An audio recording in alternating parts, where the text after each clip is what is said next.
Okay, I'm reloaded. Big Pacino here. This is gonna be a Fast and the Furious, the Fast and the Furious uh, showcase.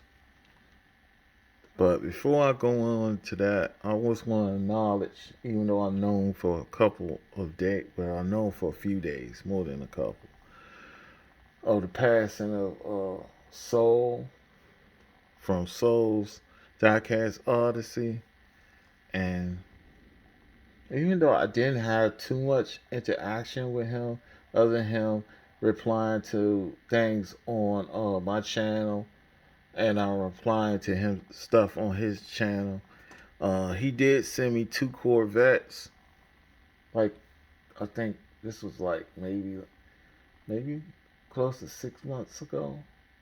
Yeah, and out of the blue, he sent them. And I think he contacted me through Diecast Clown. Not sorry, not Diecast Clown, but XOT Off Road Bear. That's who he contacted me through, and he got my address and asked for my address and everything, and he sent the cars, and I think he was from London, if I remember right, from England, because I have his address. I was gonna send. So if I got caught up, and yeah, man, it's when you lose somebody in the community who inspires others and who just has a genuine heart, man, it really, because there's so many, I hate to say fake people, even in the diecast community, and I ran into a couple of them who had this elitist attitude, and they do all this collecting. Some of them are mainly monetized, and they have hundreds of thousands of subscribers and stuff, but I mean, it's cool. They get all these super chase cars and stuff like that. Man, maybe I'm rambling too long. I'll just say it's just very sad to lose somebody like that who was genuine. And with that said, let's continue with what um I'm supposed to be doing. This Fast and the Furious showcase. You know, I know some people will be like, these cars are corny and all this, and I don't follow the movies. I like the movies.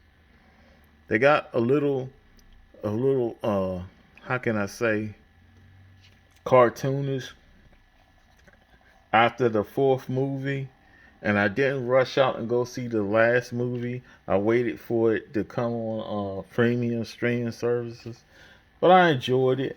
I especially enjoy looking at the cars because I grew up watching movies like Dirty Mary, Crazy Larry, Bullet, Smokey and the Bandit, Cannonball Run, and every TV show with a police officer, a private detective, or something like that, law enforcement, or even a vigilante, had a cool car. Like the Dukes of Hazzard, Knight Rider, Magnum PI, Miami Vice, Starsky and Hutch. And I'll be honest, they're not making shows like that no more. I don't know why. They just aren't. They not even making too many movies like that. You had Driver, Fast and the yeah, well Fast and the Furious. They're gonna do one more movie. I think two-part movie, and you had Gone in 60 Seconds, and you had Driver. You had Baby Drive. That's the name of the movie, and Baby Driver and stuff like that. But it's just not being Hollywood. They're so trendy and they're so fake. They follow whatever they think, and now it's the superhero thing. So they're gonna wear that into the ground, and people are starting to say that's corny too. So that's my opinion. So let's keep it moving. Next, oh, on the, I shouldn't say that. We're gonna do that later. Well, we go ahead and do it now. On the pegs right now, of course, we have the Toyota Supra that debuted in Hot Wheel City, Street Power 2013, designed by Jun May. Night, and it came out in, yeah, yeah. This is what, yeah. And this is supposed to be a 1994 Toyota Supra Mark IV replica. This is from the Fast and the Furious Collector Set 2020, orange with gray RR6 SPM wheels. And of course, it was driven by, in the movie, the first movie, by Brian O'Connor, played by the late great Paul Walker. So, trying not to be choked up, but I'm a human being, so bear with me, folks. Next, we're going to the Mainline. Got the 1970 Chevrolet Chevelle SS, that debuted in 1999, first edition, designed by Phil Rowman. This one is from the Fast and Furious 5-pack in matte metal flake gray. Got the black PR5 wheels with the chrome trim. This was driven by the lead character, Dominic Toretto, played by Vin Diesel. It was actually shown at the end. Well, it was a different car, probably. Shown at the end of the movie, the first movie, at the very end when he went to Mexico. And of course, it's shown in the beginning and pretty much most of the, yeah, at the beginning, like scenes. I shouldn't say beginning, or the near the middle of the Fast and Furious movie in the original red color. Then he repaints it. He repaints it, soups it up to enter a race. And that's how it became this gray color. It was originally red with white Raleigh stripes. And this car, I always loved Chevelles and always collect them because my mother, she had a 72 Chevelle. Hers was light blue with Raleigh stripes. So if I have a chance, I'd probably be one of the cars I would get if I had a garage and some more money. So next we got a 1970 Chevrolet Monte Carlo. Debuted in HW Classic Series 5, 2009, designed by the legendary Larry Wood. This is Fast and Furious 2019, the series in the main line. This is not the 5-pack version released in the same year. The tint on the interior, that's how you can tell the window tint is not smoke gray, it's blue. And on that, the other one is smoke gray. They got the black 5SP wheels and beige body. This was driven by Sean Boswell, played by Lucas Black, in the third movie, Tokyo Drift. Well, the Fast and the Furious Tokyo Drift. But most people just call it Tokyo Drift. So this was a pretty cool car. I actually had the companion book to this. I don't know what happened. I think during moving or something. I don't know if it got snatched up or I had an incident, and when something happened, I couldn't handle everything. So I had stuff in a storage facility, and along with a relative I was living with, and pretty much a lot of that stuff got lost. Unfortunately, things happen, man. So I think this has an aftermarket engine and roll cage and stuff in real life and stuff like that. So I think it was supposed to be like 800 horsepower. Of course, they had some regular ones that just had like a regular V8 in it, like a Corvette engine. Next, we had a 1970 Ford Escort RS 1600, They debuted in HW Workshop, HW Garage 2015, designed by Fraser Campbell. The Fast and Furious 5 pack 2019, blue with gold. 5 SP wheels. This is right hand drive, so it's probably the supposed to be the European.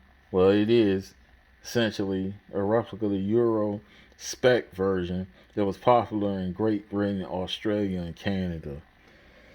Yeah, this car wasn't.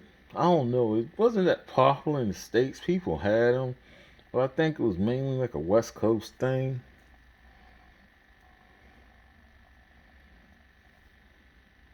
And of course, it was driven by Brian O'Connor, played by Paul Walker in Fast and Furious 6.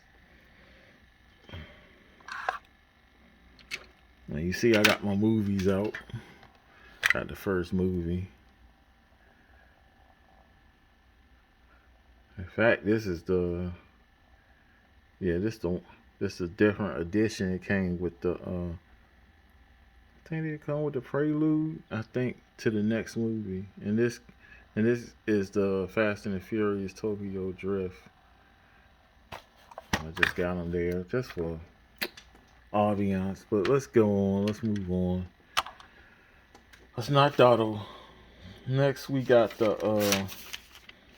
1972 Ford Gran Torino Sport that debuted in New Models 2011. This is designed by Brandon Fatuski. This was in the Fast and the Furious 5 pack 2019. Metal Flake Green with chrome MC5 wheels. This was driven in the movie by Felix. I'm sorry, not Felix, but Phoenix. Phoenix Rise Calderon. I think Calderon. I hope I'm not spelling that right. I'm probably mispronouncing that. And the actor was Laz Alonso, who now plays in The Boys.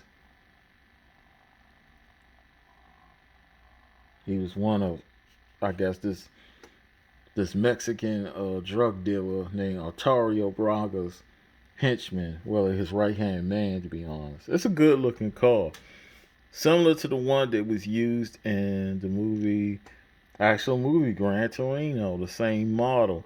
But this one had, these wheels aren't the same as the wheels that are in the movie.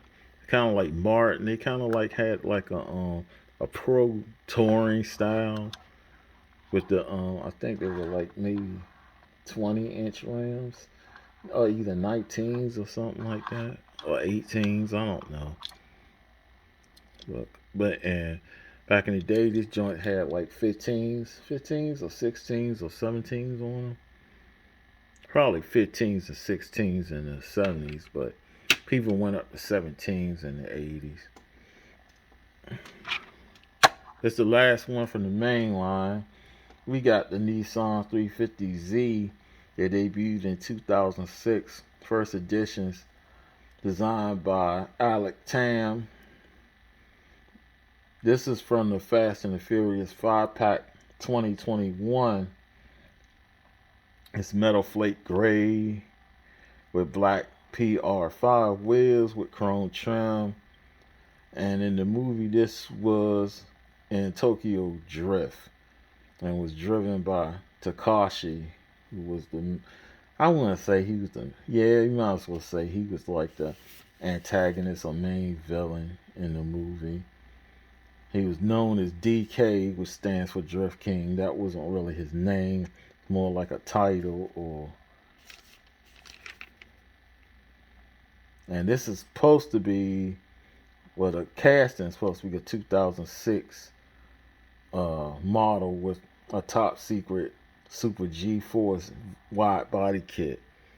But in the movie, there's the 350Zs, and there was 3 of them had veil side kits. So I don't know. They tweaked it a little bit or something. Headlights, taillights. I haven't really commented on that. Cause the last ones really didn't have them. I think a couple of them had tail lights. I think nope. This is the first one that had headlights and tail lights. So that's pretty cool. I'm not in that 5-pack. I just wanted it for this, to be honest. I think I gave away most of the rest of the cars. Now we're going switching to the premium. Okay, the first one, of course, is the very recognizable, I should say. 1970 Dodge Charger RT debuted in 2011. New models designed by Brendan Vatuski. This is the Fast and Furious Full Force 2020 model. I also had the collector set version from 2020.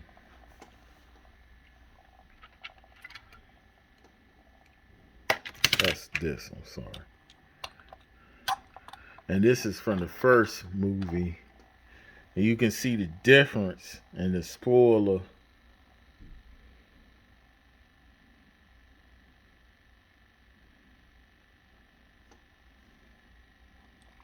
Of course, the other one has tail lights and headlights too, but they're both premium. Really didn't need headlights, but well, I think this is the one from. So I think this is the one from the 6th movie.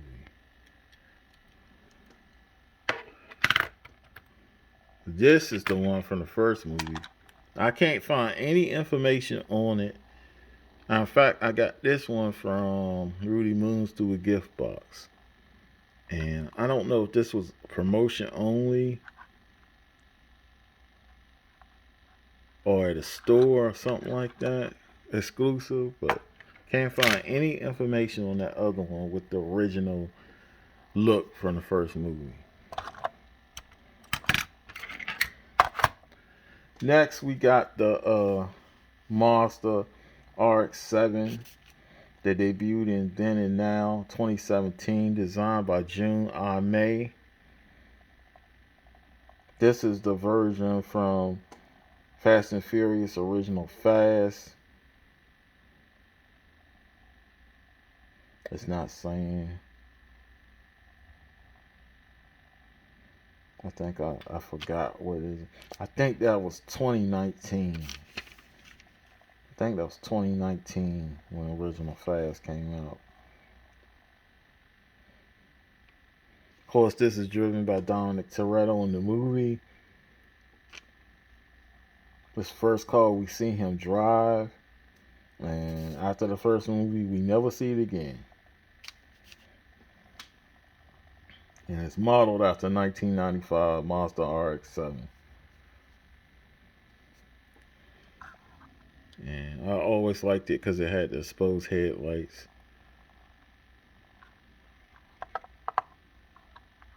The spoiler is wrong on this. It's supposed to be more of a spoiler, like kind of like similar to this. Really more like this, but black. But I guess they couldn't replicate that. Okay. Next we have the Nissan. Nope. I did it wrong. So I put the Plymouth first. So let's do the Plymouth. 1970 Plymouth AAR Cuda debuted in 2009. New models designed by Phil Rowman. 2020 Fast and Furious versions what's on the turntable. This is from the series called Quick Shifters. In black. It was owned by Letty Toretto and Dominic Toretto in the movie. Well, I said Letty Toretto because they found out they were married, but she was commonly known as Letty Ortiz. But Yeah, this movie was in Fast and Furious 6 and Fast and Furious 7. Only error with this car, a mistake they made, probably didn't want to deal with it, is the car in the movie has four round tail lights because it was customized by using, I guess, I don't know if they use the actual tail lights or they just found a way to customize it that were used on the 1972 Plymouth Cuda instead of the 1970. So they said they did it to give it a unique look, but oh well.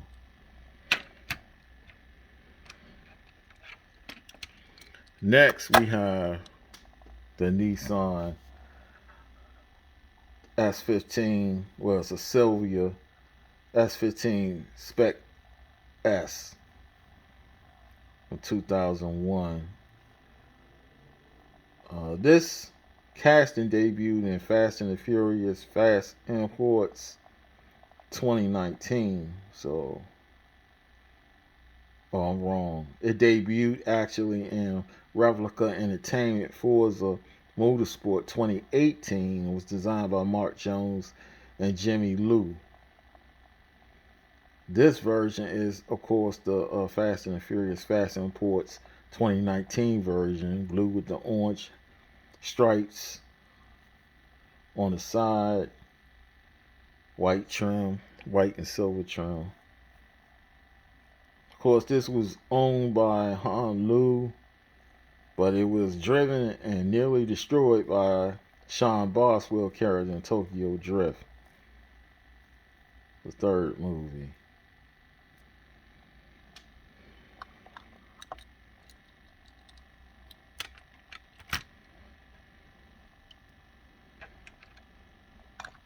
Last and not least, definitely not least, we got the Nissan Skyline GTR 34 that debuted in 2010. New models designed by Phil Rowman, based on the car produced in real life from 1998 to 2002. I don't know if this is supposed to be a V, a spec. What did they call it? I forgot. Spec R, something like that. No, V spec. Yeah, V spec. I don't know if I was getting confused with Honda and VTEC, but yeah, the V spec. That's the top model. I think this was just a GTR, which of course is the thing. You know, they had other Skylines. This is the Fast and Furious Fast Imports 2019 version in silver, of course, with the chrome RR6 SPM wheels. Of course, Brian O'Connor. This is probably one of the cars that you know, even if you don't know anything about the movies. And this car was in Too Fast, Too Furious. Actually, it's probably one of the coolest cars next to the Chevy Yanko in the movie. To me, Chevy Yanko. Dodge Challenger was cool too. And that's pretty much it, man. That's the little Fast and Furious little franchise movie car thing showcase. As always, want to thank subscribers for all your support. As far as random viewers, this is not the best diecast channel. It's not the worst either. The model here show a little love for the diecast. I encourage you to please subscribe, hit the notification button, leave a like, and even leave me a reply. I love to hear comments and feedback on this channel. Peace and blessings.